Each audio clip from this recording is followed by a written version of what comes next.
bocah menemukan rekorder suara Jati yang hilang, terkubur di tanah, dan rekamannya masih menyala. Terdengar suara Jati, namun tak seperti manusia biasa. Jika perang datang kembali, jangan lawan dengan dendam. Lawan dengan jiwa yang siap melepaskan. Legenda Jati belum berakhir. Gerbang api bisa dibuka kembali jika ada yang memanggilnya. Atau jika sejarah terulang, gerbang itu sudah ditutup. Tapi kenapa malam ini, suara kendang dan jeritan perang terdengar lagi dari mulut anak kecil berusia 7 tahun. Desa Karangwatu tenang selama 8 tahun sejak pengorbanan Jati. Tapi malam 1 Suro tahun ini, angin berubah arah. Kabut kembali turun, lebih tebal. Dan di rumah paling ujung desa, seorang bocah laki-laki tiba-tiba berteriak saat tidur. Jangan buka panjinya, Jati masih di dalam. Dia belum keluar. Orang tuanya mengira itu mimpi buruk. Tapi lalu, tembok kamar bocah itu retak, dan dari retakan itu, mengalir darah tipis. Namanya Raga, usia 7 tahun. Sejak lahir, ia sering bicara sendiri, tapi sejak 1 Suro tahun ini, ia mulai berkata dalam bahasa kuno yang tak pernah diajarkan siapapun. Panji berdarah, terkoyak, kutukan belum selesai. Seorang tetua desa datang memeriksa, dan ia menangis. Bocah ini adalah penghubung. Ia pewaris roh Jati, tapi bukan penerus. Ia adalah pembuka. Penyimpangan waktu dan dimensi sejak hari itu, waktu di Karangwatu mulai rusak. Jam berdetak mundur, bayangan bergerak lebih dulu daripada tubuhnya. Langit sering berubah warna, dan orang-orang mulai melihat halusinasi. Anak-anak melihat sosok prajurit terbakar berjalan di belakang guru. Ibu-ibu melihat sumur berubah menjadi mata manusia. Dan lelaki tua melihat panji kerajaan berdarah muncul di dalam cermin. Gerbang yang dikunci Jati perlahan terbuka lagi. Tapi bukan oleh dendam, oleh rasa ingin tahu. Jati berbicara dari dimensi lain suatu malam. Raga menulis sesuatu di tembok kamarnya. Dengan kapur putih, aku belum mati. Aku terkunci. Dan dari bawah lantai kamarnya, terdengar suara rekaman suara lama Jati.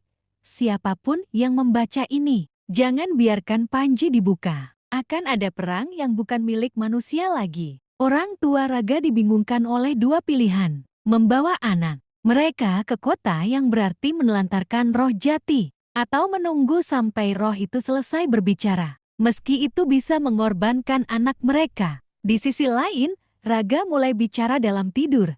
Jati bilang, jika gerbang ini terbuka sepenuhnya, musuh kita bukan lagi raja atau rakyat, tapi makhluk yang tinggal di balik sejarah. Pada malam ke-9, Raga menghilang. Tapi di tengah hutan tumbal, seseorang melihat siluet kecil berdiri memegang panji tua yang robek. Di belakangnya, muncul bayangan tinggi, lebih besar dari prajurit manapun. Sosok berkepala 3, membawa lonceng perang dari masa sebelum sejarah. Makhluk dari balik sejarah dalam lanjutan berikutnya, kita akan masuk ke era baru. Makhluk-makhluk tua yang tidak pernah masuk dalam buku sejarah, tapi mengendalikan perputaran perang dan perdamaian selama ribuan tahun. Makhluk dari balik sejarah sebelum manusia menulis sejarah. Mereka sudah bertarung, dan beberapa yang kalah tidak pernah mati. Mereka hanya menunggu gerbang dibuka kembali. Raga menghilang. Namun di tengah hutan tumbal, warga mendengar suara aneh.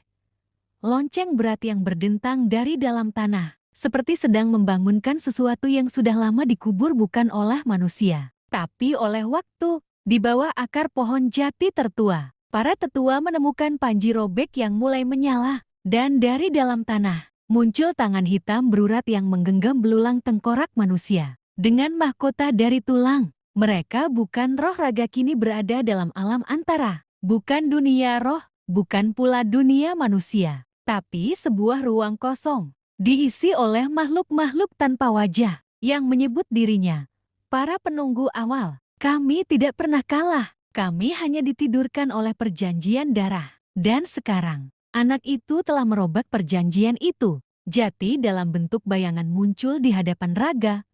Wajahnya letih. Bukan karena lelah, tapi karena takut. Mereka bukan bagian dari perang. Mereka adalah sumber dari semua perang. Dan kini, karena aku tidak cukup kuat, mereka akan masuk. Sejarah yang tidak dicatat. Raga melihat masa lalu bukan melalui mimpi, tapi melalui luka. Ia melihat kerajaan pertama di tanah Nusantara yang tidak berdiri di atas keadilan, tapi perjanjian darah dengan makhluk penguasa kabut. Ia melihat prajurit pertama yang meminum darah manusia untuk kekuatan. Ia melihat penjajahan awal bukan oleh bangsa asing, tapi oleh makhluk tak bernama dari dimensi kabut. Setiap peperangan manusia hanyalah gema kecil dari pertarungan besar yang tak pernah bisa dituliskan. Jati dan Raga hanya punya dua pilihan. Pertama, menutup gerbang dengan pengorbanan baru. Darah Raga yang masih murni bisa Jati segel abadi. Kedua, membiarkan gerbang terbuka dan membiarkan umat manusia melihat wajah asli musuh mereka yang sebenarnya. Tapi Raga berkata pelan, "Aku tidak ingin Jati tumbal, tapi aku tidak ingin dunia ini terbakar." Jati menatapnya, suara terakhirnya penuh luka. "Aku juga dulu takut, tapi ketakutanku menyebabkan perang ini tak selesai." Pertarungan di luar logika di hutan Karangwatu, langit terbelah, dan makhluk-makhluk bayangan turun.